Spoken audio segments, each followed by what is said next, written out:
I used to date someone before this relationship. This is a hard one, honestly. And I think homie is gonna propose to me at some point, I hope. Knock on wood.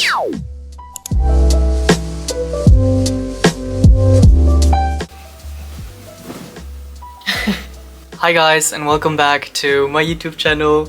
And welcome to my bedroom, actually. Something I noticed is it's been a while since we've done kind of like a cozy one-on-one, like chatty kind of video. So I wanted to film this Q&A and answer all of your burning questions. We're all having a sleepover today, so make yourself cozy, get yourself some tea. I feel like winter can be a hard time for a lot of us, especially because it gets dark outside so fast. So I want to create this like safe space where you can always come back to, and we can just hang out together and have the sleepover. I think it's gonna be really fun. And without further ado, let's start with the questions. How many exes do you have? We're starting right off. I have 0 exes. I've never been in a relationship before this one, actually. I used to date someone before this relationship. That only lasted half a year and it was more of like a experience kind of thing, I guess. Before I got into this relationship, which was about 3 years ago, I used to be so stressed thinking I need to get into a relationship and have a partner that I'm happy with, and I had all of these expectations. And coming from a person that is currently in a relationship, I feel like you don't need to stress yourself. Eventually the right person will come find you. Favorite creators? This is also something that a lot of you asked me actually, and I never talked about this. My all-time favorite creator is Best Dressed. I feel like all of my friends know this. Recently on TikTok, I came across something where there's aesthetic creators and comfort creators, right? Which is basically the two reasons why people follow someone, because they think that person is aesthetic or they feel comfortable around that person. And with her, I feel like she's kind of both, but more of like a comfort creator for me. Whenever I watch her videos, I just feel super comfortable immediately. Another creator that I really like is Moya Mawani, I believe her name is pronounced. She lives in Paris and I always watch her vlogs and it's so comforting. But yeah, I will say those two are my favorite creators currently. How to find many friends? I feel like this year I learned that rather than the quantity of friends, it's more important to have friends that you can hold on to. Rather than focusing on being with a lot of people, it's more important to be with people who truly see you and support you unconditionally. At the end of the day, this is all that matters. If you're asking for a tip, I will say not to expect too much from a friendship. Love comes naturally, kind of, and is not to be forced. And if you expect something, there's always a certain standard. I feel like if you just keep being yourself and spread love and positivity, it will all come back. I hope that just answered your question. In every Q&A video that I make, I get this question, so I thought I should definitely include it again, even though I've answered it a couple of times. And this question goes, are you mixed Asian? You know, the reason why I'm laughing right now is because at Asian restaurants, I feel like my friends already know what comes next. I always get a fork and a knife rather than chopsticks. And this is something that a lot of mixed Asian kids will probably experience, especially in Asia, because here I probably come off as very Asian, but whenever I visit Japan, people always think I'm more European looking. To answer your question, I am mixed Japanese, Persian, and Austrian.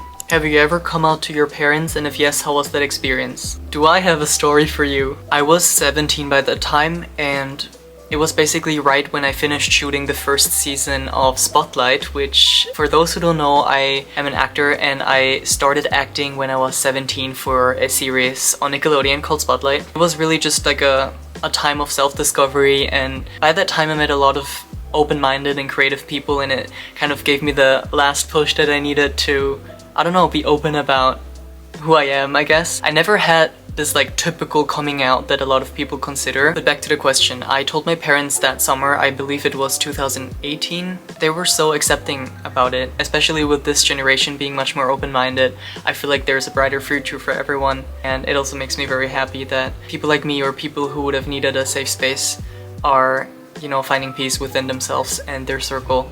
So that makes me really happy. I love this question actually. It says, have you ever thought of becoming a K-pop idol? I actually have. So I grew up with dancing. I danced for about 10 years, I think. I also used to work as a dance teacher, and my mother especially always believed that I could be an idol, which now thinking about it sounds ridiculous. I feel like it was always kind of like a dream of mine, since I love being on stage and in front of the camera, and I love dressing cute, I love dancing, like, you know, maybe in a different lifetime I would have been an idol. For example, Netflix produced Cat's Eye recently and I watched the show and I just couldn't stop thinking I would love to be part of a show like this. So if they bring out kind of like a boys version of it, count me in, I'm super down to do it. Tips on self-confidence, thank you, and much love. I feel like a big misconception of nowadays society is that confident people are always looking a certain way, which I feel like it's not necessarily true, because confidence comes from within. Something that people don't talk about enough is that what we consume definitely influences our thinking unconsciously in a way. For example, if you constantly watch people who make you feel small because they have certain things that you want, or you compare yourself with them, this is definitely not healthy for you, so you need to set a line there. This is probably the cheesiest thing to say, but you are enough and we're all individuals, so there's nothing to compare. And I feel like by putting this comparison aspect aside, you will gain so much confidence. What is the most important thing you always carry?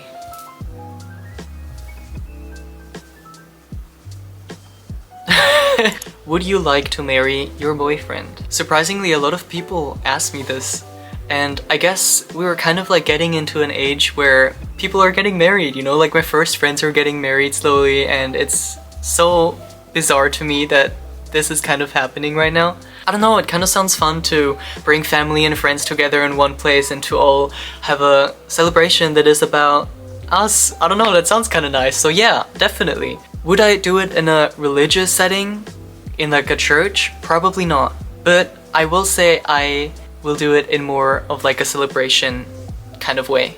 Also, I want to have a wedding cake and like cute photos with homie, so me rethinking it right now, I'm definitely gonna do it. And I think homie is gonna propose to me at some point, I hope. Knock on wood. What's a quality or skill that you're proud of having but not many people know about it? I'm pretty good at hosting actually, like I love hosting for friends, like brunch. I feel like it's so important to celebrate every smallest reason you have. Like I'm kind of like a person that even if it's just like a small success of a day or just a small accomplishment to myself, I will celebrate it definitely, and I will go eat and I will invite people over. So I will say hosting, if that counts. Are you planning on going to some acting auditions, and how does it feel to be like an actor? Love, Ian. Yes, I actually am gonna do a lot of auditions very soon. Something that I'm really happy to share with all of you actually, and you're first to hear this, but I signed an acting agency last week, which still feels like a dream come true. To all the people that have done auditions before or are like also interested in working in acting, this is definitely a process. Like this is not something that happens overnight, like building portfolio, meeting people, meeting agents, like contacting people. This like constant back and forth will definitely take you time, but it's gonna be so worth it. Did you like school?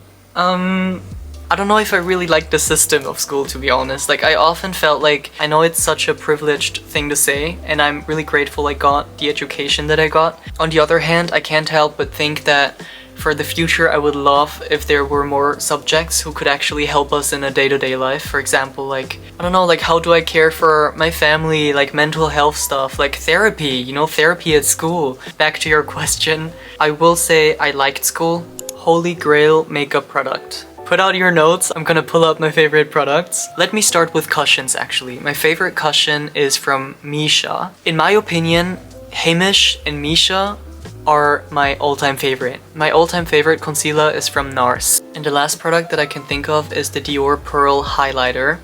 And it has this like natural like glow. I'm wearing it right now, I don't know if you can see it.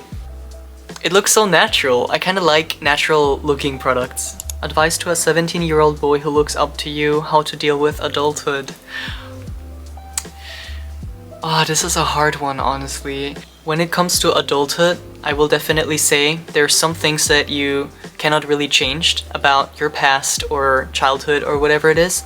It's natural for us to have insecurities and things that we want to change about our lives, but the quicker you just accept your fate and accept the things that are going on in your life, things will go better. Leo, what are your plans for Christmas and New Year? I like this question because this is something that I've actually thought about a lot recently. This year I think it's gonna be much more chill. Usually I celebrate with my family, but I'm really excited to be celebrating just with Hongyu on Christmas Day this year because we wanna have a special day just for us. And New Year's probably with friends. I don't know, I'm gonna stay in Berlin. I'm pretty open. I don't have any plans yet, to be fair. But I love this concept of Friendsgiving where everyone brings food and we just cook and have a good time and watch fireworks. Wanna know more about your makeup journey? Some tips also. I only recently started learning a lot about makeup, I will say. I started wearing makeup when I was probably 18, 19. I wish I was more open about wearing makeup in high school, which is something that I still feel like is not normalized enough for like boys to wear makeup in high school. I was also a pretty shy kid, to be fair. Like, I feel like my high school was pretty tolerant. Some tips also. I feel like my biggest tip when it comes to doing your own makeup is to highlight what is already there rather than trying to hide something, because we're also unique in our own ways and I feel like it makes makeup much more exciting. Okay, I just saw that my camera battery is very low and I think that's a sign to end the video right here because I could talk to you all for hours and hours on end. And yeah, I'm also pretty tired already because it's almost midnight. Thank you all for always being here and watching my things, for listening to me yap and asking me all those questions. I really appreciate it. I had a really good time, I hope you too, and I hope that this video was kind of cozy and comforting on a Sunday or any other day that you're watching this video. So yeah, good night, see you all next Sunday again, and have a good week. Bye!